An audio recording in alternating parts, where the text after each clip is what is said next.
A diferencia de la estructura de control repetitiva, las estructuras del tipo mientras o las iterativas dependen de una condición estrictamente lógica. Generalmente, cuando optamos por usar este tipo de estructuras, desconocemos certeramente el número de pasos que tenemos que duplicar cierto bloque de código. Es decir, no sabemos cuántas veces tenemos que ejecutar el bloque de código que se encuentra dentro del cuerpo de este tipo de ciclos. El presente ejemplo es el tomado también del apunte de teoría y lo que nos mostrará es el cálculo de los 20 primeros números de la secuencia de Fibonacci. Tenemos la sección donde declaramos las variables a utilizar y si notan verán que cada una de sus variables tiene su inicialización correspondiente. A este estilo llamamos inicialización y declaración conjunta, es decir, en la misma línea de código. En los ejemplos anteriores veían por un lado la declaración de la variable y por el otro la asignación del valor. Esta es otra técnica que pueden utilizar, es perfectamente válida e incluso es más cómoda dependiendo de la ocasión. Bien, vamos a ver el código de nuestro programa que calculará y nos mostrará por pantalla la secuencia de Fibonacci. Si hacemos un poquito de memoria, la secuencia de Fibonacci es una secuencia de números que está dada por la suma de los dos anteriores. Es decir, si la secuencia numérica de Fibonacci empieza con el 0 y el 1, si yo al 1 le sumo 1, obtendré 2. Si al 2 le sumo el anterior 1, vamos a obtener 3. Si al 3 le sumo su anterior término, voy a obtener el 5. Si al 5 le sumo 3, obtendré 8. Al 8, 5, obtendré 13. Y así sucesivamente. El término de la secuencia se obtiene sumando el último término calculado más el anterior. Por una cuestión matemática, sabemos que la secuencia empieza con el 0 y el 1. Por lo tanto, en la línea número 10, estamos imprimiendo en el lugar de estos dos descriptores de formato el primer término, que lo consideramos 0, y el segundo, que lo consideramos como 1. Entre ellos dos hay una nueva línea o un enter. Y vamos a comenzar el ciclo. Si recordamos del apunte de teoría, el ciclo mientras o while, como es su término en inglés, está dada por una condición lógica, que es la que tenemos entre paréntesis. Esta condición lógica, recordemos, es algo de lo cual podemos decir es verdadero o es falso.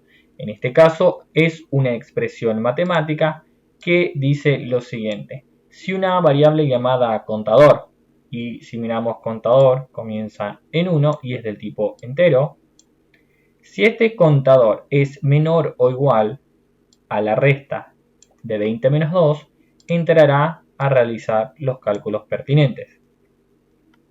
En este caso estudiemos un poquitito y veamos por qué es 20 menos 2.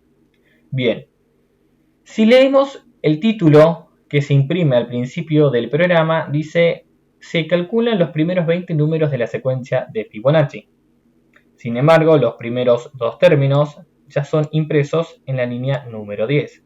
Por lo tanto, resta calcular únicamente los 18 siguientes. Por ello es que hacemos 20 menos 2. Y el signo lo comparamos con igual, porque cuando mi contador es el que va a contar la cantidad de pasos que yo llegue al número 18 desde el 1, también deberá entrar de todas maneras. No deberá de entrar a partir de su valor número 19, que es donde se cortaría el ciclo. Bien, ¿cómo se calcula el término para la secuencia de Fibonacci? Diremos que el término actual que vamos a mostrar se calcula por el valor de x más y. Y vamos a estudiar en este caso qué son x y qué son y. X comienza en 0, de la misma forma que comienza término, es decir, podemos asumir el primer valor de la secuencia. Y comienza en 1. Podemos asumir que este es el segundo término, es decir, son estos dos.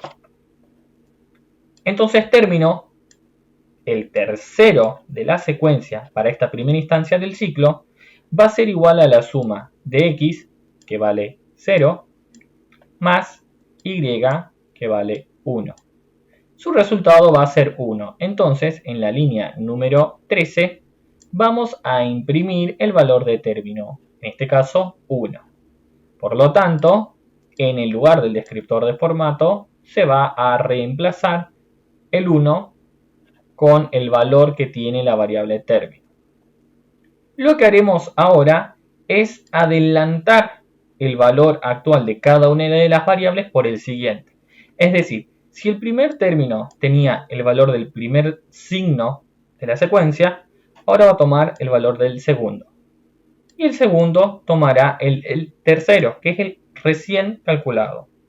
E incrementaremos una variable que en este caso se llama contador. ¿Qué función cumple nuestra variable de contador? En este caso nos va a poner el límite de parada para finalizar el ciclo. Sí, es cierto, a esta altura tú mirarás este código y te resultará muy similar al de un ciclo for. Estás completamente de acuerdo si te has dado cuenta de esto en este momento. Luego vamos a cambiar este ejercicio para hacerlo más acorde a una estructura de control mientras. Pero de momento para el ejemplo nos servirá. Entonces, a medida que avanza nuestro ciclo, si te tomas el trabajo de hacer toda la prueba de escritorio de los 18 números restantes a estos 20, verás que en el momento que nuestro contador valga 18, será la última vez que ingrese a nuestro ciclo. Para cuando él llegue al final del bucle, que es la línea número 17, y vuelva a la número 11, nuestro contador ya habrá incrementado al número 19 y por lo tanto ya no ingresará más al bucle. Por lo tanto, de la línea número 17 pasará a la número 18. Una aplicación alternativa al uso del ciclo while es la conocida do while. Hay que aclarar que no todos los lenguajes soportan este tipo de estructuras.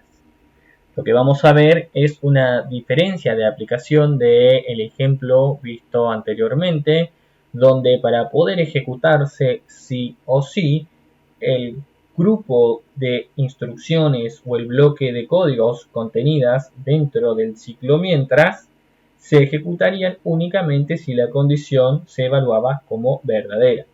En el caso del ciclo do while, se ejecuta al menos una vez el grupo de instrucciones o este bloque de instrucciones de código.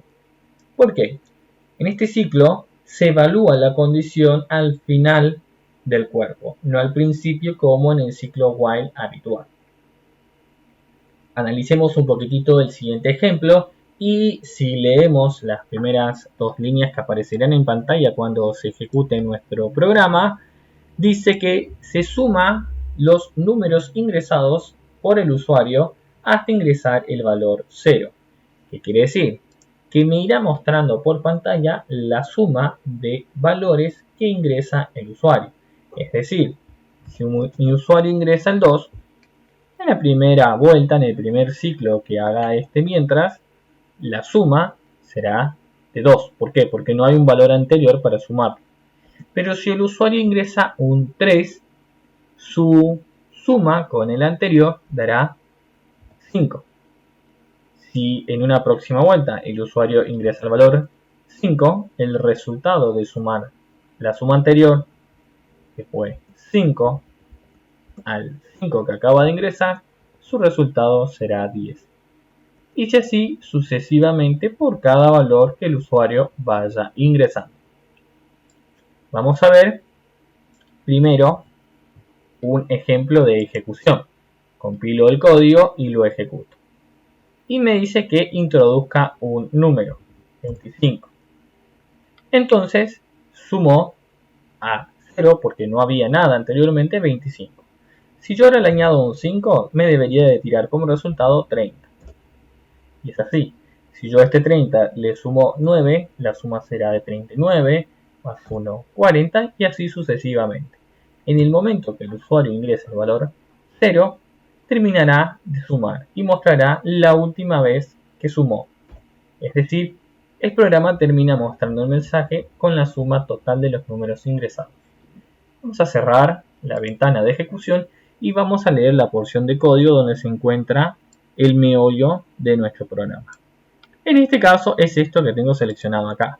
La estructura do while se escribe de la siguiente manera. Escribimos el do, abrimos y cerramos las llaves, ponemos la condición mientras y la condición lógica que se tiene que ejecutar. Y esto termina en un punto y coma. Cuando llegue nuestro programa a la línea número 9, se encontrará con el do. Entonces, por definición de cómo funciona esta estructura, ejecutará una a una las líneas que se encuentran dentro del cuerpo. El cuerpo se considera a todo lo que está dentro de las llaves. Una vez que se ejecute por primera vez esto, recién ahí se evaluará la condición. Y solamente si esta condición resulta ser verdadera, de la línea número 15 saltará nuevamente a la línea número 9. Bien, ¿qué hay dentro del cuerpo de esta porción del código? Simplemente se pide al usuario por un mensaje un número y este número se almacena en una variable. Se deposita el valor de esta variable incrementándose o sumándose a una variable suma, que es la que mantendrá la suma total de los números. Y se imprime este resultado por pantalla. Luego se evalúa la condición a ver si se puede llegar a ejecutar una vez más el ciclo. Y acá hay una condición del tipo lógica matemática de comparación. Es decir, compara el último número que ingresó la persona con el 0. Si el número que ingresó la persona es distinto de 0, se volverá a ejecutar la línea de código donde se pide un número nuevo, se suma a la variable suma y se muestra. Si esta variable es 0, 0 no es distinto de 0, es igual a 0. Por lo tanto, esta condición se vuelve falsa, el ciclo se corta y llegaremos a la línea número 17.